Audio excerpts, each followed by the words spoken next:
excuse me, is a lot of times people buy on the basis the stock has gone down this much. How much further can it go down? I remember when Polaroid went from 130 to 100. People said, here's this great company, great record. If it ever gets below 100, just buy every share. And it did get below 100. A lot of people bought on that basis, saying, look, it's gone from 135 to 100. It's now at 95. What a buy. Within a year, it was 18. And this is a company with no debt. I mean, this is a company, it was just so overpriced, it went down. I did the same thing in my, I think my first or second year at Fidelity. Kaiser Industries had gone from $26 a share to 16. I said, how much lower can it go? It's 16. So I think we bought one of the biggest blocks ever on the American Stock Exchange of Kaiser Industries at 14. I said, it's gone from 26 to 16. How much lower can it go? Well, at 10, I called my mother and said, Mom, you got to look at this Kaiser Industries. I mean, how much lower can it go? It's gone from 26 to 10. Well, it went to 6, it went to 5, it went to 4, it went to 3. And now, fortunately, this happened rapidly, or I would probably be still caddying or working at the Stop and Shop, but it happened fast. I was able to, it was compressed. And at 3, I figured out, there's something very wrong here, because Kaiser Industries owns 40% of Kaiser Steel, they own 40% of Kaiser Aluminum, they own 32% of Kaiser Cement, they own Kaiser Broadcasting, they own Kaiser Sand and Gravel, Kaiser Engineers, they own Jeep, they own business after business, and they had no debt. Now, I learned this very early. This might be a breakthrough for some people. It's very hard to go bankrupt if you don't have any debt. It's tricky. Some people can approach that. It's a real achievement. But they had no debt, and the whole company at 3 was selling at about $75 million.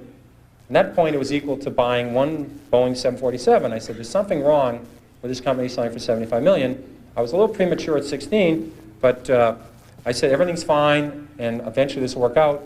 And what they did is they gave away all their shares to their shareholders. They passed out shares in Kaiser Cement, they passed out shares in Kaiser Aluminum, they passed out their public shares in Kaiser Steel, they sold all the other businesses, and you get about $50 a share. But if you didn't understand the company, if you were just buying on the fact the stock had gone from 26 to 16, and then it got to 10, what would you do when it went to 9? What would you do when it went to 8? What would you do when it went to 7? This is the problem that people have, is they sell stocks because they didn't know why they bought it, then it went down, and they don't know what to do now. Do you flip a coin? Do you walk around the block? What do you do? Psychiatrists haven't worked so far. I've never seen them running in. The Psychological Psychiatry Fund, I've never seen listed for with the SEC to make it through as a mutual fund. So they haven't seemed to help. I've tried prayer. That hasn't worked. So if you don't understand the company, you have this problem when they go down. Eventually, they always come back. This one doesn't work either. People think RCA just about got back to its 1929 high when General Electric took it over. A lot of double knits never came back. Remember those beauties?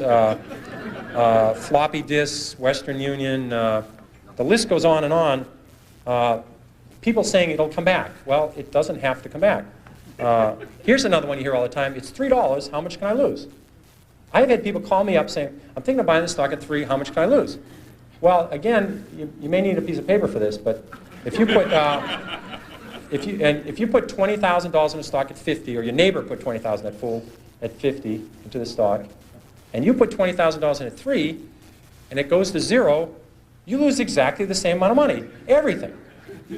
And people say it's 3. How much can I lose? Well, if you put $1 million on it, you can lose $1 million. Just the fact that stock, this may be a reason to research a stock. The fact that stock is 3 down from 100 doesn't mean you should buy it.